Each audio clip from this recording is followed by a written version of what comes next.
জাহান্নামের আগুন পৃথিবীর আগুনের চেয়ে ৭০ গুণ বেশি তীব্র। সেখানে মৃত্যু নেই, ঘুম নেই, বিশ্রাম নেই। তাদের ত্বক পুড়ে গেলে নতুন ত্বক দেওয়া হবে, যাতে তারা শাস্তি অনুভব করতে থাকে। তাদের খাবার হবে কাঁটা গাছ, জাক্কুম, আর পানীয় হবে ফুটন্ত আগুনের মতো পানি। তারা চিৎকার করবে, কিন্তু কেউ উত্তর দেবে না। শুধু শোনা যাবে আগুনের গর্জন আর শৃঙ্খল টানার শব্দ।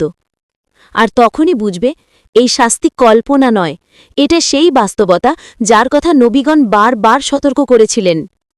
হ্যাঁ বন্ধু, এটা সেই ভয়াবহ জাহান্নাম যা প্রতিটি অপরাধীকে ফেস করতে হবে। আসুন এই ভিডিওতে সেই জাহান্নামের শুরু থেকে শেষ পর্যন্ত গল্প শুনে আসি, যার প্রতিটি কথা কোরআন ও হাদিস থেকে নেওয়া, কিন্তু দৃশ্যগুলো আর্টিফিশিয়াল ইন্টেলিজেন্সের সূক্ষ্ম কল্পনা শক্তির তৈরি।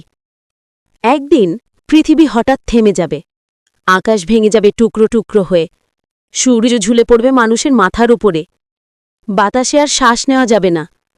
আর তখনই এক ভয়ঙ্কর শব্দ ছড়িয়ে পড়বে চারদিকে। সে হল ইসরাফিল আলাইহিসসালামের শিঙারার আওয়াজ। একবার ফুঁ দেওয়া হবে, সব জীবন থেমে যাবে। পর্বত ভেঙে ধুলো হয়ে যাবে, সমুদ্র আগুনের মতো জ্বলবে। পৃথিবী তখন হবে নিঃশব্দ ও নির্জীব। তারপর অজানা এক সময় পর আবার শিঙা বাজবে। এবার মাটির নিচে যারা ঘুমিয়েছিল তারা জেগে উঠবে। চোখে বিভ্রান্তি, মুখে আতঙ্ক। কবরের ভেতর থেকে তারা উঠবে আর দৌড়াতে শুরু করবে। কোথায় যাচ্ছে কেউ জানে না। তারা কেবল একদিকেই যাচ্ছে, হাসরের ময়দানের দিকে।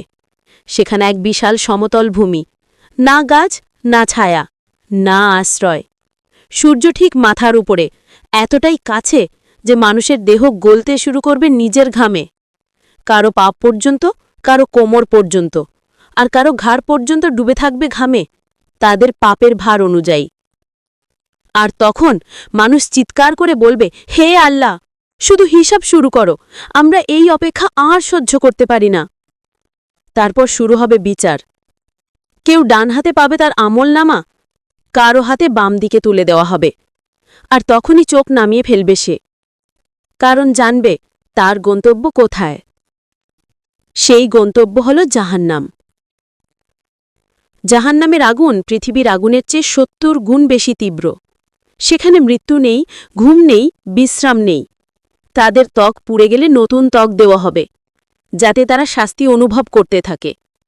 তাদের খাবার হবে কাঁটা গাছ, জাক্কুম, আর পানীয় হবে ফুটন্ত আগুনের মতো পানি। তারা চিৎকার করবে, কিন্তু কেউ উত্তর দেবে না। শুধু শোনা যাবে আগুনের গর্জন আর শৃঙ্খল টানার শব্দ। আর তখনই বুঝবে, এই শাস্তি কল্পনা নয়, এটা সেই বাস্তবতা যার কথা নবীগণ বারবার সতর্ক করেছিলেন। কিন্তু এখনও দেরি হয়নি। তুমি শ্বাস নিচ্ছ, মানে তোমার সামনে সুযোগ আছে। একটি নামাজ, একটি ক্ষমা চাওয়া, একটি ভালো কাজ, হয়তো সেটাই তোমাকে বাঁচিয়ে দিতে পারে। আজ থেকেই শুরু করো, কারণ সেই দিন যেদিন আগুন কথা বলবে, তুমি চাও না সেই দিন তোমার নাম উচ্চারণ করুক।